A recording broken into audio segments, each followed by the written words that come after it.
Yun sewu saya duduk karena berat badan saya 106 kilo. Jadi kalau diri kebangetan berat.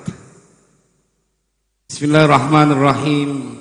Assalamualaikum warahmatullahi wabarakatuh. Alhamdulillahi rabbil alamin. Allahumma salli wa sallim ala sayyidina Muhammad wa ala ali sayyidina Muhammad. Amma ba'du, faqad qala Allah ta'ala fil Qur'anil Karim. A'udzu billahi minasy syaithanir rajim.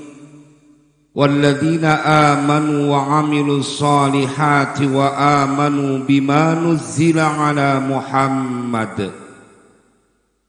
وآمنوا بما نزل على محمد وهو الحق من ربهم كفر عنهم سيئاتهم وأصلح بالهم صدق الله العظيم أيها الجمع الكريم.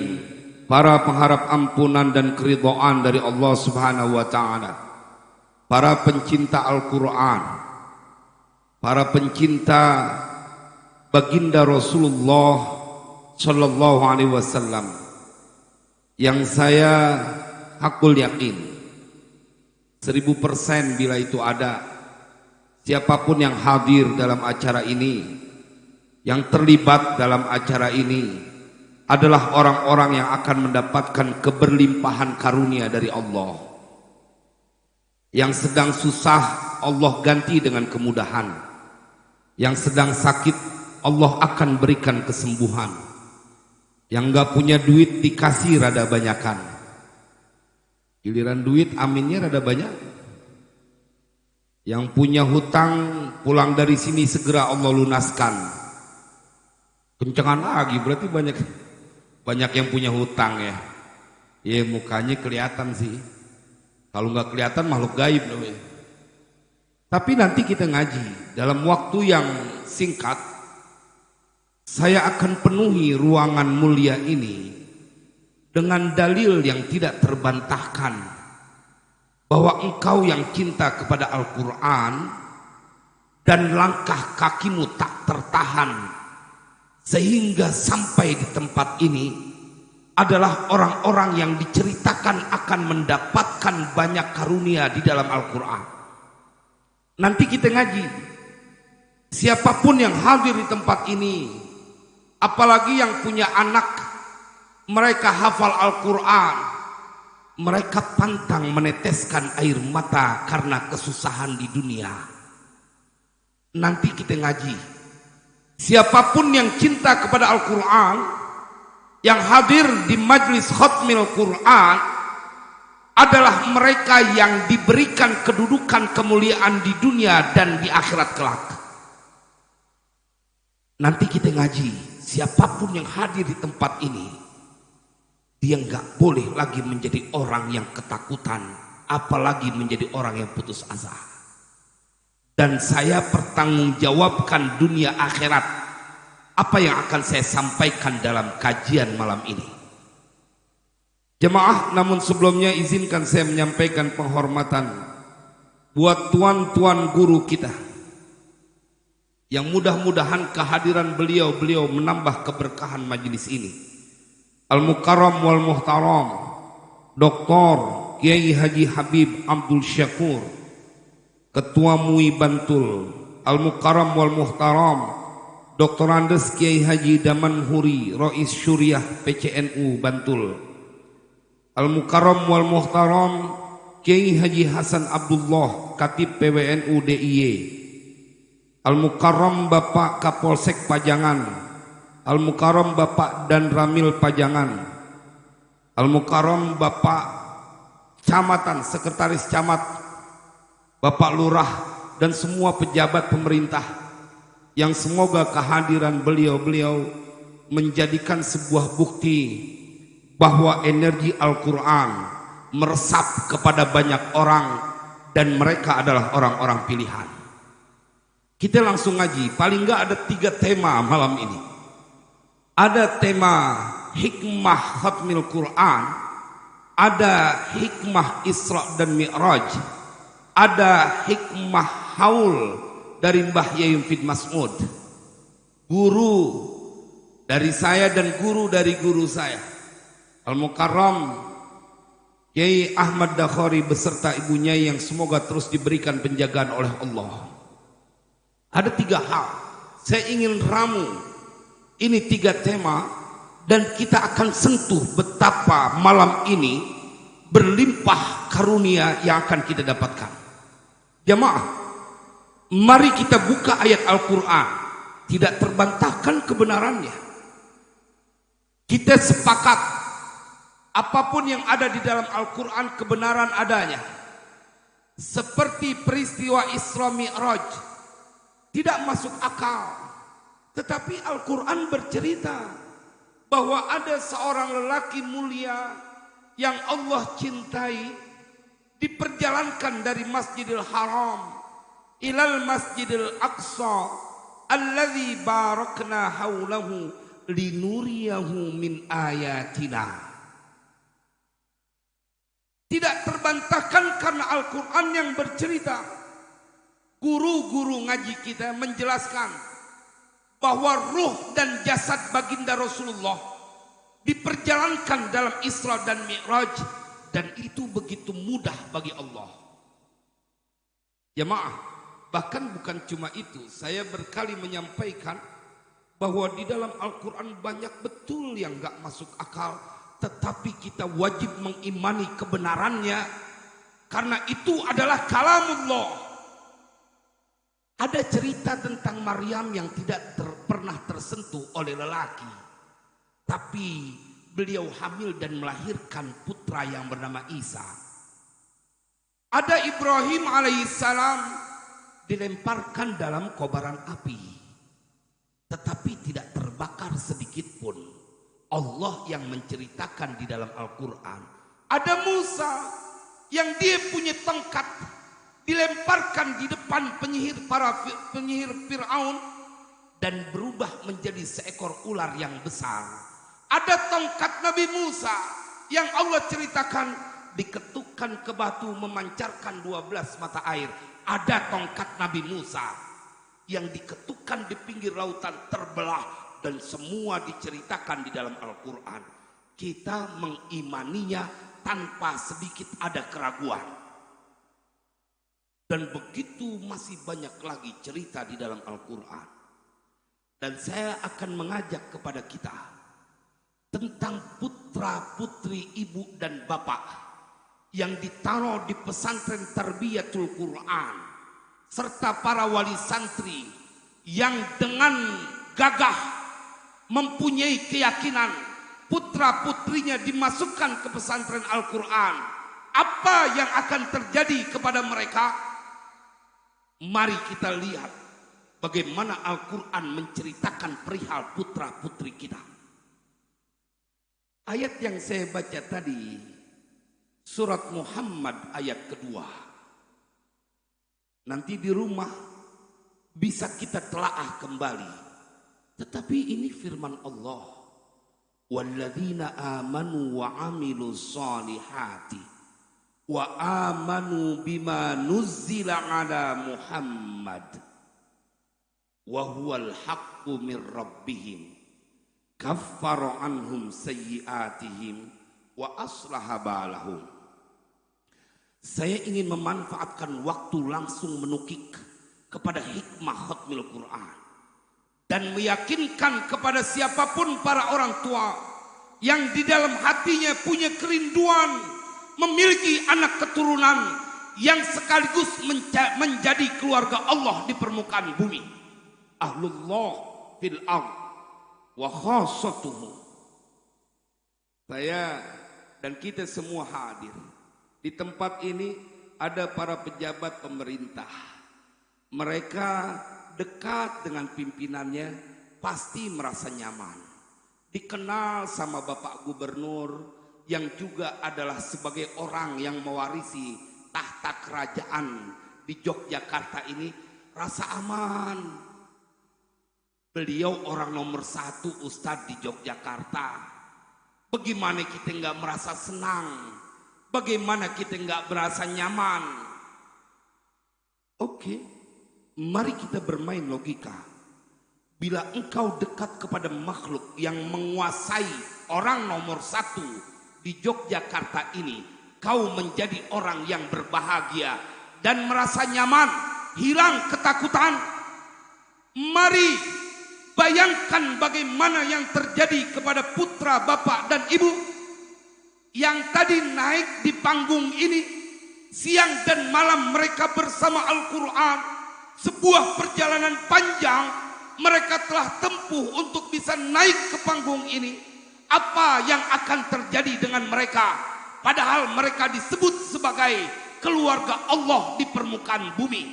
Lalu adakah kekhawatiran bagi mereka yang punya anak hafal Al-Quran saat anaknya di waktu bersamaan sebagai keluarganya Allah? Sallu ala nabi. Sallu ala nabi. Ini main logika, Pak. Lalu kita yakinkan dengan dalil nasnya di dalam Al-Quran dan orang-orang yang beriman. Walladzina amanu wa amilus salihati, dan mereka berbuat kebaikan. Lihat yang ketiga. Wa amanu bima nuzzila ala Muhammad, dan mereka beriman dengan sesuatu yang diturunkan kepada Nabi Muhammad. Wa huwal haqqu min rabbihim, dan bermula yang diturunkan kepada Nabi Muhammad itu adalah kebenaran dari Tuhan mereka, yakni Al-Quran. Mereka beriman kepada Al-Quran. Setelah mereka beriman kepada Allah dan berbuat kebaikan, lalu syarat ketiga, beriman kepada Al-Quran. Dan putri, bapak, serta ibu, dan mereka yang hadir di tempat ini, bukan hanya secara verbal berkata beriman kepada Al-Quran. Malam ini menjadi bukti kalau kita percaya dengan kebenaran Al-Quran. Peringatan Isra dan Mi'raj ini menjadi bagian kecil bukti kita benar mencintai, beriman kepada Al-Quran. Lalu apa yang akan mereka dapatkan? Dua hal. Ini yang saya sebut, saya pertanggungjawabkan dunia akhirat apa yang saya sampaikan. Karena yang menjanjikan bukan Bapak Lurah. Karena yang menjanjikan bukan Bapak Sekjam, bukan pejabat di negeri ini, bukan. Lebih mulia, jauh lebih mulia dari itu semua. Yang menjanjikan Rabbuna wa Rabbul malaikati war ruh huwa yuhyi wa yumit. Dia yang menghidupkan dan mematikan.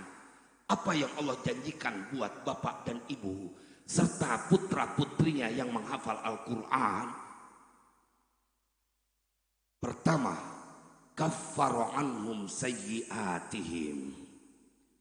Allah hapuskan kesalahan-kesalahan mereka. Yang kedua, wa aslaha balahum, dan Allah perbaiki urusan mereka. Langsung Allah yang menjanjikan bagi engkau, para bapak dan ibu yang mendukung putra putrinya menghafal Al-Quran, kau boleh mati, kau boleh tidak punya harta, kau boleh tidak berpendidikan, tetapi bila anakmu bersama Al-Quran, ayat ini berlaku. Allah bertanggung jawab merapikan, ngeberesin urusan anak-anak kita. Karena itu yang dijanjikan. Mengapa banyak orang yang merasa nyaman ketika diakui namanya sebagai orang yang berproduksi manfaat produktif? Jadi pegawai negeri, ente diakui oleh Provinsi Daerah Istimewa Yogyakarta, menunjukkan ente punya kelebihan di antara penduduk yang lain. Kita sepakat. Ketika engkau menjadi anggota Dewan DPR RI, maka engkau menjadi seorang yang diakui oleh negeri ini lebih tinggi lagi. Mereka yang hafal Al-Quran, yang mengakui kedudukannya langsung yang maha rahmat. Tanzilum mir rabbil alamin. Al-Quran itu turun dari Dia Allah yang menguasai semesta raya. Lalu dada anakmu dipilih oleh Allah untuk tersimpan Al-Quran dalam hafalannya. Sallu ala Nabi. Mari Bapak kita berpikir adil. Karena saya suka rada gemes dengan orang yang berkata, Ustaz, kalau mereka hafal Al-Quran entarnya jadi apaan? Pertanyaan yang seakan-akan tidak percaya dengan janji Allah di dalam Al-Quran. Saya perlu buktikan Pak. Saya alumni Pondok Pesantren Tarbiyatul Quran. Bahkan saya selamanya menjadi santri Tarbiyatul Quran. Saya selamanya menjadi murid Kiai Ahmad Dakhari. Saya juga selamanya menjadi murid Kiai Haji Mufid Mas'ud, Mbah Yai Mufid Mas'ud. Jemaah. Lalu saya menjalankan apa yang mereka yang telah mengenal Allah memberikan nasihat kepada kami. Lalu ada kesusahan dalam hidup? Enggak Pak.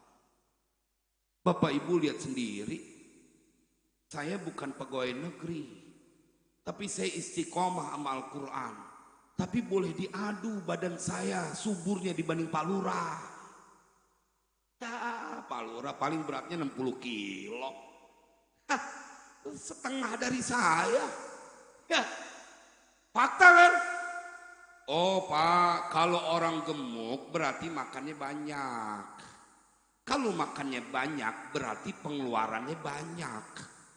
Kalau pengeluaran banyak buat makannya yang banyak itu berarti pemasukannya juga banyak. Berarti saya sama Pak Lurah pemasukannya gedean saya. Gak apa-apa ya Pak Lurah, itu kan sama-sama santri. Dan alhamdulillah, saya ingin meyakinkan, hadza huwa min fadli rabbina. Ini karunia, bagian kecil dari karunia Tuhan kita. Kisah nyata Pak, saya punya santri yang dia 4 tahun nyantri. Ini kisah nyata lah, kalau ukuran kita sebagai orang yang punya jabatan di dunia itu. Dia baru hafal 10 juz. Kemudian ada sebuah program dari TNI menerima tentara dari jalur santri. Jangan lulusan aliyah Pak. Beliau cerita kemarin soal karena sekarang lagi pendidikan kedua. Begitu keluar insya Allah karena manggil saya Abeh langsung punya pangkat serda kalau nggak salah katanya. Ini lulusan aliyah baru hafal 10 juz. Beliau bilang, saya masuk Tentara Nasional Indonesia dengan keberkahan Al-Quran 10 juz. Saya tidak diminta untuk mengeluarkan 1 rupiah pun. Ini fakta Pak. Dan bukan cuma itu, semuanya diberikan kemudahan. Baju yang saya pakai semuanya gratis. Apakah ini tidak meyakinkan engkau bahwa bila anakmu bersama Al-Quran, Allah punya ketentuan dan bahkan lebih jauh dari akal seorang ayah maupun ibu yang punya anak hafal Al-Quran. Fakta Pak. Makanya saya bilang pada saat ini kita akan menjadi orang-orang yang diajak untuk, kalau bahasa dari Pak Lurah, secara kafah, secara totalitas. Ente kalau cinta sama Al-Quran jangan tanggung-tanggung. Sebutkan mereka yang saat ini mempunyai gelar profesor. Apa yang mereka kuasai? Profesor hukum yang dikuasai adalah literatur tentang hukum. Totalitas, mereka dedikasikan waktunya untuk membaca buku-buku tentang hukum. Tanyakan tentang profesor doktor yang mereka ahli dalam ekonomi, yang mereka kuasai adalah secara totalitas literatur buku tentang ekonomi. Jadi tuh profesor punya kedudukan Pak di negeri ini. Siapa ahli kimia, siapa ahli fisika. Lalu apa yang mereka lakukan? Mereka menggeluti buku yang berkenaan dengan disiplin ilmunya. Maka mereka jadi orang hebat di negeri ini. Padahal itu buku buatan manusia. Padahal mereka cuma menghafal bagian-bagian penting saja. Tidak semua teks dalam buku itu mereka hafal. Tetapi sebuah konsekuensi logis. Kalau kau dedikasikan dirimu pada sebuah disiplin ilmu dengan buku-buku yang kau kuasai, kau tidak akan dihinakan. Lalu mari kita bayangkan bagaimana dengan anak-anak kita yang saban hari berinteraksi dengan Al-Quran. Dan itu adalah kalamullah, bukan makhluk, bukan buatan manusia. Jamaah sekalian yang berbahagia, apa yang terjadi? Banyak orang kagak percaya dengan janji Allah. Ente dijanjiin deket nih sama Pak Sekcam, mau ngurusin KTP. Ini contoh, kita mau ngurus KTP, Pak Sekcam tahu kita orang baik, Pak Sekcamnya orang baik. Udah nggak usah susah-susah, aneh ngurusin. Pulang ke rumah istri nanya, Mas, piye KTP-nya? Ya, saya berani kalau ngomong cuma piye doang. Gimana KTP-nya? Udah beres. Kok udah beres? Pak Sekcam nolongin kita. Ya Allah. Istrinya di rumah alhamdulillah. Kalau dibantuin sama Pak Sekcam, diberesin sama Pak Sekcam aman dah. Jemaah. Lalu bagaimana kalau urusan hidupmu diberesin langsung oleh yang menghidupkan dan mematikan? Kaffara anhum sayyi'atihim wa aslaha balahum, dan Allah akan memperbaiki urusan mereka. Nggak mungkin nggak beres kalau Allah yang menjanjikan. Cuma malam ini memang kita butuh untuk diyakinkan bersama-sama.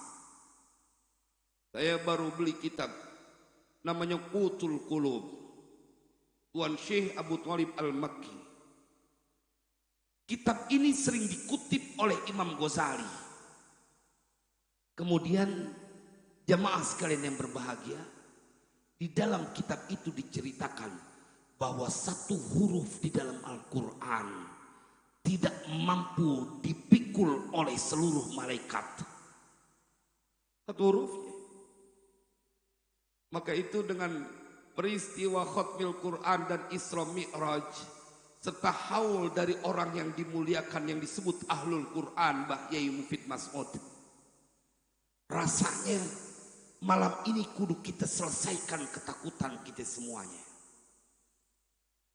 Ada sebuah kisah di dalam Al-Quran. Ketika Nabi Yakub terlalu berlebihan sampai melupakan dalam tanda kutip peran Tuhan. Ketika anak-anaknya diceritakan di dalam Al-Quran, qalu ya abana ma laka la ta'manna ala Yusufa wa inna lahu lahafizun wa inna lahu lanasihun arsilhu ma'ana ghaday yarta' wa yal'ab wa inna lahu lahafizun.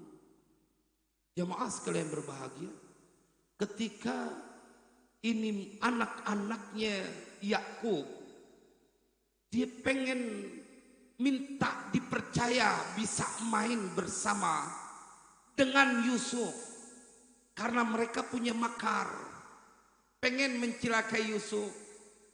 Arsilhu ma'ana ghaday yarta' wa yal'ab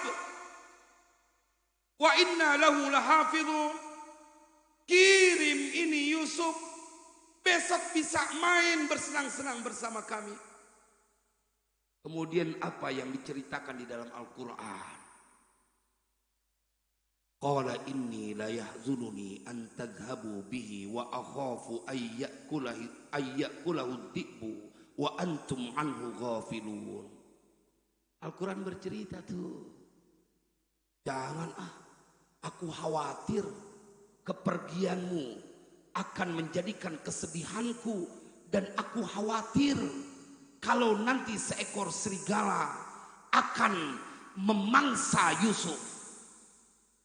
Naluri seorang ayah punya anak kecil, mau diajak jalan-jalan sama saudaranya yang emang udah punya rencana buruk. Maklum dong, dia pasti sayang sama anaknya. Ada kekhawatiran. Ini yang Allah ceritakan di dalam Al-Quran. Tetapi Imam Ghazali dalam kitab Ihya-nya ngebahas ini peristiwa tentang Yakub yang kelewat berlebihan sehingga seakan melupakan peran Tuhan. Sama Pak, ketika anaknya yang mau dimasukin ke pesantren, bapak dan ibunya secara alamiah akan berkata, entar anak saya kalau di pesantren udah hafal Al-Quran jadi apaan Ustaz? Malam ini kita jawab semuanya. Ente mau apapun, bila anakmu telah hafal Al-Quran, maka mereka paling berhak di permukaan bumi ini. Semua makhluk kudu tunduk kepada seorang anak yang dia istiqomah bersama Al-Quran. Jemaah, apa yang diceritakan oleh Imam Ghazali dibahas nih. Kemudian dalam kitab Ihya disampaikan bahwa Allah wahyukan kepada Nabi Yakub, fa'auhallahu ila Yakub hal tadri lima farraqtu bainaka wa baina Yusuf. Wahai Yakub, engkau tahu tidak mengapa sebabnya aku pisahkan engkau dengan anakmu yang bernama Yusuf bertahun-tahun? Begitu cerita yang kita tahu di dalam Al-Quran, begitu cerita yang kita suka dengar dari para penasehat agama. Yakub dan Yusuf dipisahkan, bahkan diceritakan oleh Allah dalam Al-Quran, Nabi Yakub alaihissalam sampai buta kedua matanya, wabyaddat ainahu minal huzni, dan menjadi putih kedua mata Yakub lantaran sedih berpisah dengan Yusuf. Allah yang pisahin. Imam Ghazali bahas, ketika Nabi Yakub ditegur, ente tahu nggak Yakub, kenapa aku pisahkan engkau dengan Yusuf? Jemaah, lah, Nabi Yakub menjawab, tidak, aku tidak mengetahuinya ya Allah.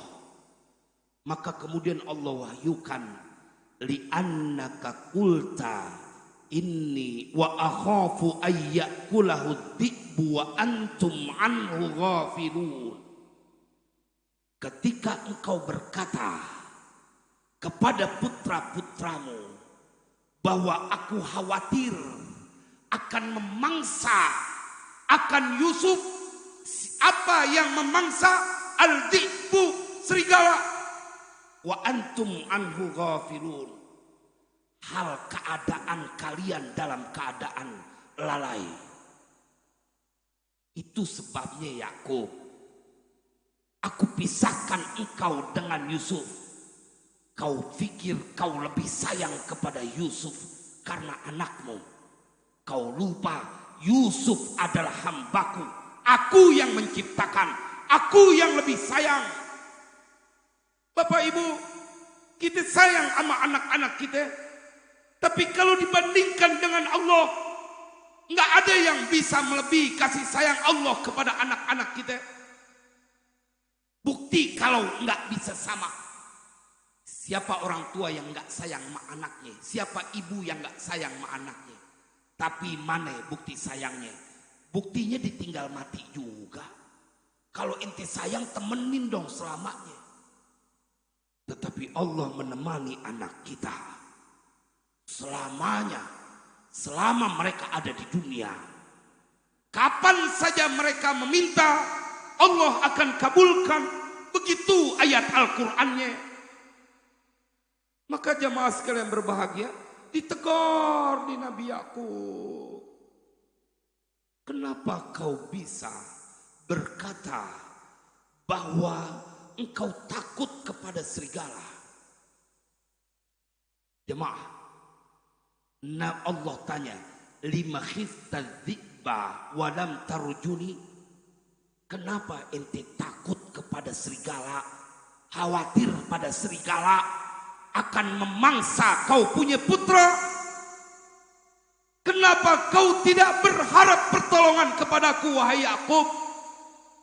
Apakah engkau telah melupakan aku, wahai Yakub? Lima khifta dzi'ba wa lam yarjuni. Kenapa kau takut kepada serigala? Yusuf, kau khawatirkan dimakan oleh serigala. Apakah kau tidak berharap kepadaku? Cuman jagain anakmu dari serigala kekecilan. Nabi Ibrahim dalam kobaran api nggak terbakar. Ustadz itu Nabi. Ada seorang tabi'in namanya Abu Muslim Al-Khawlani, tinggal di Son'a. Tuan Syekh Abu Nuaim Al-Asfahani menceritakan dalam Hilyatul Aulia. Kata Imam Ghazali, kalau ente udah kelar ngaji Ihya, ente ngaji kitab Hilya. Beliau ceritain ada Abu Muslim Al-Khawlani yang dilemparkan ke dalam kobaran api, kemudian tidak terbakar karena tidak rela untuk mengakui ada Nabi setelah baginda Rasulullah. Tidak terbakar. Datang dia ke kota Madinah.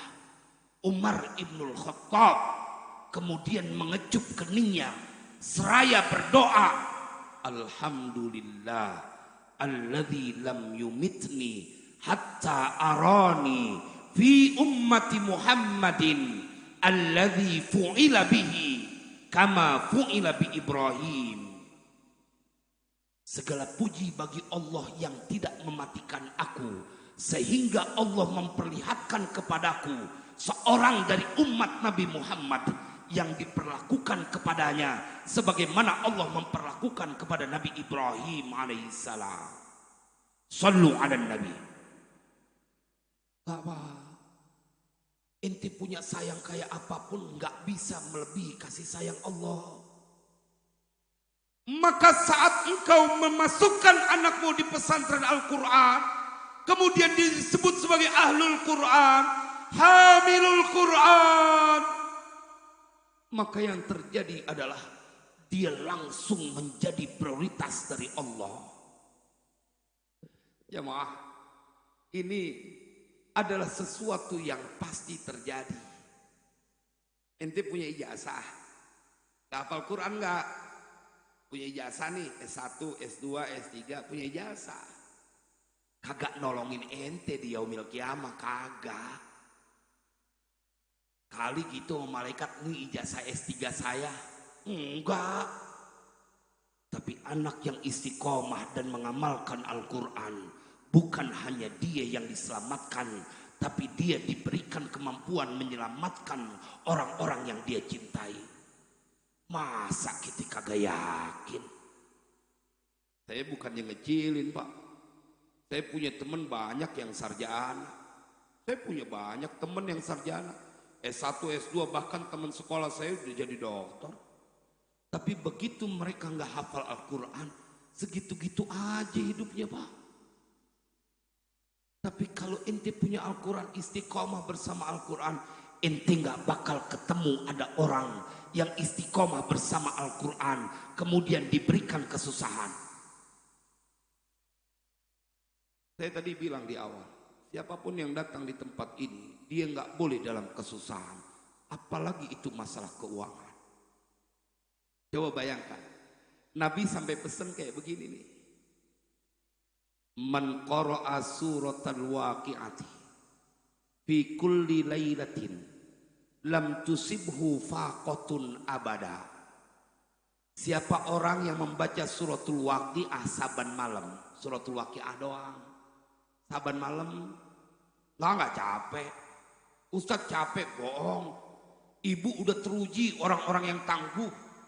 Dari melek mata sampai tidur di waktu malam. Kerjaannya nggak habis-habis. Urusan rumah, urusan anak, urusan suami. Kadang ikut nyari rizki. Udah teruji berjam-jam. Bapak yang kerja udah teruji. Yang ke sawah dari pagi sampai siang. Yang ke kantor dari pagi sampai sore. Berbulan-bulan dia lakukan itu. Saya suka bercandain. Padahal gajinya cuma 7 koma. Tanggal 7 udah koma. Enggak banyak. Tapi ditelatenin. Masa yang Nabi janjiin. Ente kalau baca suratul Waqiah paling cuma 10 menit. 10 menit. Ente nggak boleh tersentuh kemiskinan selamanya. Jadi kalau warga Pajangan yang hadir di sini semuanya tiap malam baca suratul Waqiah, membantu program pemerintah untuk mengangkat derajat rakyatnya dari garis kemiskinan menjadi orang-orang yang dalam kebahagiaan. 1 suratul Waqiah. Beres. Ustadz, saya punya utang, bagaimana caranya? Saya sampaikan kemarin, Mbah Yai Fid Mas'ud begitu sayang kepada santri-santrinya. Beliau memikirkan jangan sampai santrinya punya hutang. Sampai kemudian di pesantren Sunan Pandanaran, dan ini terjadi kepada semua muridnya, kita punya wiridan namanya Ratibul Haddad. Saya ngaji kitab syarah Ratibul Haddad, Sabilul Hidayati war Rasyad. Sampai hatam. Dalam kitab itu ada sebuah kisah. Ketika Abu Bakar As-Siddiq memanggil putrinya Sayyidah Aisyah. Tentu setelah meninggalnya baginda Rasulullah. Kemudian Abu Bakar As-Siddiq berkata, "U'allimuki du'aan allamanihi Rasulullah sallallahu alaihi wasallam wa kana Isa yu'allimuhul hawariyin law kana alaiki mithlu uhudin dainan laqadahu Allah." Abu Bakar panggil Sayyidah Aisyah, "Aku ajarkan engkau sebuah doa yang telah mengajarkan kepadaku siapa Rasulullah akan doa itu. Dan adalah Isa juga mengajarkan doa ini kepada hawariyin. Lau kana alaiki mithlu uhudin." Seandainya atasmu seperti gunung Uhud. Apanya? Dainan, hutangnya. Laqadahu Allah. Niscaya Allah akan membayarkannya. Ada nggak di sini yang punya hutang sampai sebesar gunung Uhud? Gak ada. Buat ibu-ibu paling hutang seragam baju. Buat bapak-bapak paling kreditan motor. Kalau orang Jakarta suka bikin istilah, orang yang kelewat banyak hutangnya udah disebut dia hutangnya udah seleher. Begini nih, utang udah kelewat banyak seleher. Nih Ratibul Haddad, kekecilan ente punya seukuran leher, kekecilan. Bahkan Nabi Yunus sallallahu alaihi wasallam memberikan jalan keluar. Seandainya engkau punya hutang sebesar gunung Uhud, niscaya Allah membayarkannya. Apa yang harus dibaca untuk terbebas dari hutang itu? Kan mukanya udah pada nungguin semua nih. Apa yang harus dibaca? Kita hafal semuanya Bapak Ibu.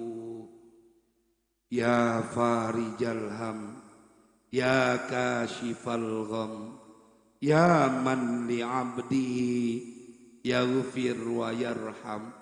Itu kan bacaan Ratibul Haddad. Bacaan Ratibul Haddad. Jikalau engkau baca ya farijal ham, ya kashifal gham, maka yang terjadi adalah kau punya hutang Allah yang bayarin. Oh, saya ngelaksanain langsung, Bu. Suatu waktu saya ngebebasin tanah. 3.000 meter di daerah Bogor. Kalau dinominalkan mungkin sampai 1 miliar lebih sampai pengurusannya. Karena Mbah Yai Mufid selalu mengajarkan santrinya, jangan pernah kau meminta kepada makhluk. Tanggung, ada Sang Kholik yang kapan saja kau bisa datang memohon kepadanya. Itu yang ditanam, Pak. Saya ngerasain betul. Ditanam langsung di dalam sanubari setiap santri Mbah Mufid. Ente jangan pakai ngucap sama makhluk, karena ada Sang Kholik yang maha dermawan. Bagaimana mungkin kau lebih yakin kepada makhluk yang fana? Ma indakum yanfad wa ma indallahi baq. Jemaah, apa yang terjadi? Saya ajak istri saya baca ya farijal ham ya kashifal gham. Sebulan lebih dikit. Itu uang 1 miliar nggak ketahuan, tiba-tiba kemudian jadi lunas semuanya. Kita diajarin di pesantren. Kalau di sekolahan umum kagak diajarin, Pak, bacaan Rotibul Haddad. Nggak diajarin. Nggak diajarin bacaan sholawat tunjina, sholawatan kamila, atau wiridan-wiridan yang lain. Padahal Tuan Syekh Al-Habib Abdullah bin Alawi Al-Haddad, kita ngaji di pesantren-pesantren salaf, namanya Risalatul Mu'awanah. Beliau bikin statement, pernyataan, al-waridat min haitsul aurat. Karunia-karunia dari Allah yang datang itu seukuran, beriringan dengan wiridan-wiridan yang ente baca. Bagaimana mungkin kemudian anak-anak kita yang dalam 24 jam, boleh jadi 3 jam mereka habiskan bersama Al-Quran. Oh ini Pak, kalau di Jakarta rahasia umum, jangan kata orang awam. Sekelas Ustadz juga baca Al-Quran sehari 3 jam, belum tentu ketemu gampang kita. Tapi kalau mereka yang hafal Al-Quran, mereka punya wiridan dari guru-gurunya. Sehari kudu baca 5 juz. Paling kagak ente baca 3 juz. Kan kalau kebanyakan orang baca di bulan Ramadan doang. Ya tapi masih cakep sih daripada seumur hidup kagak demen sama Al-Quran. Tetapi saya ingin mengajak kepada kita, bagaimana kemudian anak-anak kita yang punya wiridan Al-Quran, siang dan malam bapaknya sedang tidur, ibunya sedang terlelap, anaknya sedang bersama Al-Quran. Itu hanya terjadi kalau anak-anak kita di pesantren Al-Quran. Maka saya ingin meyakinkan kepada Bapak Ibu, anak kita adalah harta yang paling mahal, paling berharga. Kita kudu serius ngurusinnya. Kita kudu pikirin bagaimana kalau kita udah tua, bagaimana kalau kita udah nggak ada. Anak-anak kita bagaimana hidupnya kalau cuman berbekal ijazah. Tidak ada jaminannya. Saya belum pernah mendengar Presiden Republik Indonesia dari yang pertama sampai sekarang, bagi mereka yang punya ijazah S1 sarjana, maka secara otomatis mendapatkan fasilitas buat menjadi pegawai negara. Gak ada Pak, bawa-bawa dulu lamaran, bawa-bawa dulu. Tapi kalau dia punya Al-Quran yang jamin langsung Allah, wa aslaha balahum. Belum lagi janji pada saat Allah menceritakan innallaha ma'al ladzina taqaw wal ladzina hum muhsinun. Allah bersama orang yang bertakwa, Allah temenin. Kalau anak-anak kita bersama Al-Quran, mengamalkan apa yang ada di dalam Al-Quran, maka rasanya mereka memenuhi kriteria orang-orang yang bertakwa. Lalu apa yang akan terjadi dengan mereka? Allah temenin. Bapak ibunya boleh tinggalin, tapi Allah temenin. Innallaha ma'al ladzina taqaw wal ladzina hum muhsinun. Jangan kata cuma satu orang, Pak. Sekampung, Allah ceritakan dalam Al-Quran, nggak ada tanah sejengkal kecuali di situ mengalirkan karunia yang besar. Dalam surat An-Nahl Allah ceritakan, wa daraballahu mathalan qaryatan kanat aminatan mutma'innah ya'tiha rizquha ragadan min kulli makan. Allah ceritain, Pak. Jangan kalau cuma 1-2 orang anak kita, satu kampung Allah ceritakan.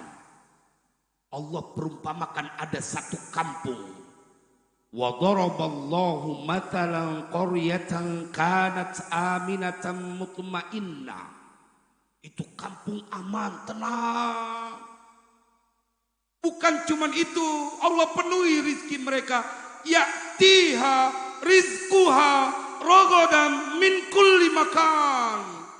Datang kepada itu kampung. Apa yang datang? Rizquha, rizkunya itu kampung. Ragadan, berlimpah. Min kulli makan, dari tiap tempat. Yang menceritakan Allah, nggak ada tanah sejengkal kecuali tempat itu memberikan berkah yang berlimpah, rizki yang berlimpah. Tapi kemudian fakafarat bi an'umillah, maka Allah jadikan berbalik 180 derajat lantaran itu kampung kufur kepada nikmat-nikmat Allah. Fa'adzaqahallahu libasal ju'i wal khaufi bima kanu yasna'un.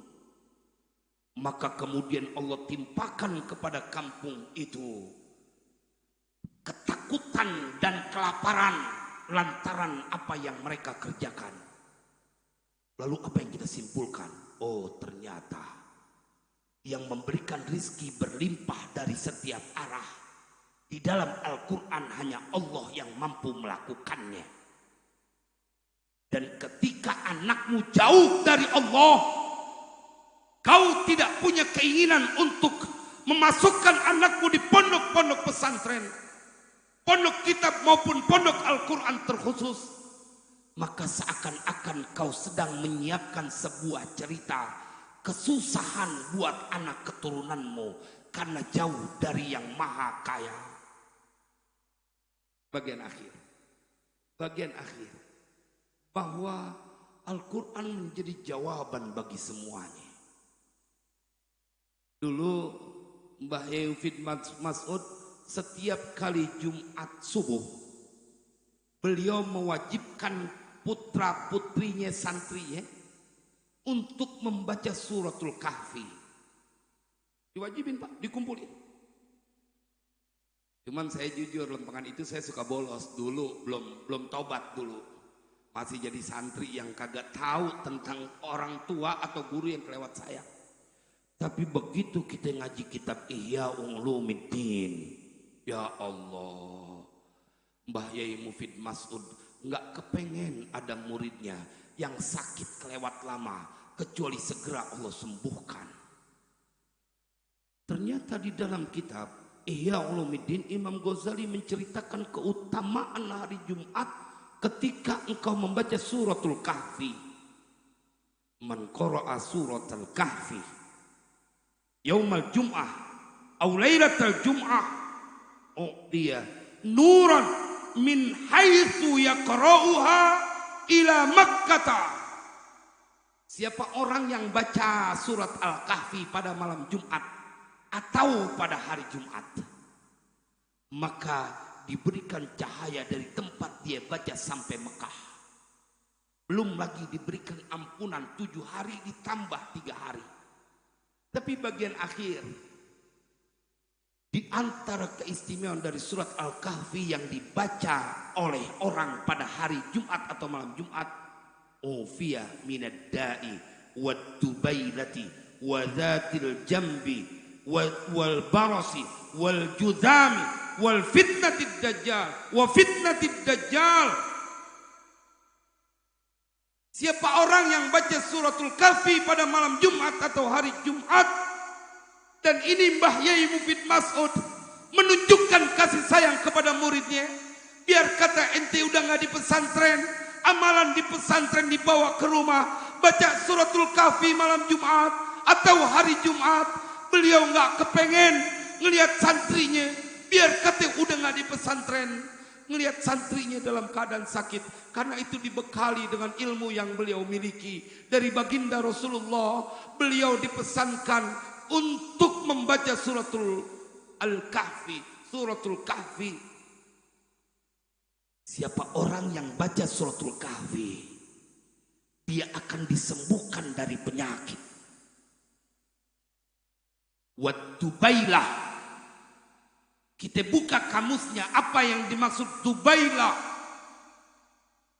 Maka diceritakan itu dubailah penyakit bisul yang dia tumbuh di dalam badan. Kalau bahasa medisnya tumor atau kanker. Ente punya penyakit tumor, punya penyakit kanker. Kata Nabi, dia kudu rontok, kudu sembuh kalau kau baca surat Al-Kahfi. Bukan cuma itu. Wadatil jambi, penyakit lambung. Wal barosi, wal juzami, penyakit belang, lepra. Wa fitnatid dajjal, dan fitnah dajjal. Kau yang baca surat Al-Kahfi tersembuhkan dengan janji Nabi. Ustadz, apa iya begitu? Jalanin. Yang bersabda baginda Rasulullah, yang beliau di Isra dan Mi'rajkan, cukup menjadi informasi bahwa beliau manusia istimewa di permukaan bumi ini. Beres Pak. Utang beres.